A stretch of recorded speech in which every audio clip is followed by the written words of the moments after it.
உலக முதலீட்டாளர்கள் மாநாட்டில் எரிசக்தி துறையில் புதிதாக 12,567 விஷயங்கள் தொடர்பான ஒப்பந்தங்கள் கையெழுத்திடப்பட்டிருக்கிறது.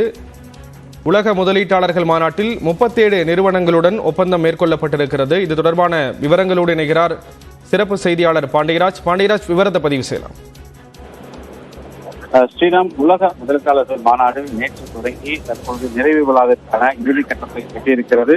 இன்னும் சற்று நேரத்தில் முதலமைச்சர் மு.க.ஸ்டாலின் தலைமையில் நிறைவு விழாவானது நடைபெறுகிறது. இதில் இன்று முழுவதும் போடப்பட்ட பல்வேறு புரிந்துணர்வு ஒப்பந்தங்களானது முதலமைச்சர் மு.க.ஸ்டாலின் முன்னிலையில் கைமாறப்பட இருக்கின்றது. இந்த சூழ்நிலையில் நேற்றைய தினம் 1,37,000 கோடி அளவிற்கான எரிசக்தி துறையில் ஒப்பந்தங்கள் கையெழுத்தாகியிருந்த நிலையில் தற்போது கூடுதலாக அதன் எரிசக்தி துறையில் ஒப்பந்தங்கள் கையெழுத்தாயிருப்பதாக தகவல் வெளியாகிறது. கிட்டத்தட்ட 1,75,000 கோடி மதிப்பிலான புரிந்துணர்வு ஒப்பந்தங்களானது கையெழுத்து ஆகியிருப்பதாக தற்போது ஒரு தகவலானது கிடைத்திருக்கிறது. புதுப்பிக்கத்தக்க எரிசக்தி துறையில் கிட்டத்தட்ட 37 நிறுவனங்கள் இந்த ஒப்பந்தங்களை போட்டிருப்பதாகவும் தகவலானது வெளியாகிருக்கிறது. இதன் மூலமாக இன்று மாலை நடைபெறக்கூடிய இந்த முதலமைச்சர் மு.க.ஸ்டாலின் கலந்து கொள்ளக்கூடிய அந்த நிறைவு விழாவில் 1,75,000 கோடி அளவிற்கான அந்த ஒப்பந்தங்கள் கையெழுத்து செய்யக்கூடிய நிலையில் அந்த புரிந்துணர்வு ஒப்பந்தங்கள் கைமாற்றப்பட இருக்கின்றன. இதன் மூலமாக சுமார் 12,577 பேருக்கு வேலை கிடைக்கும் என்ற தகவல் வெளியாகிருக்கிறது. ஸ்ரீராம், ஏற்கனவே நேற்றே நமக்கு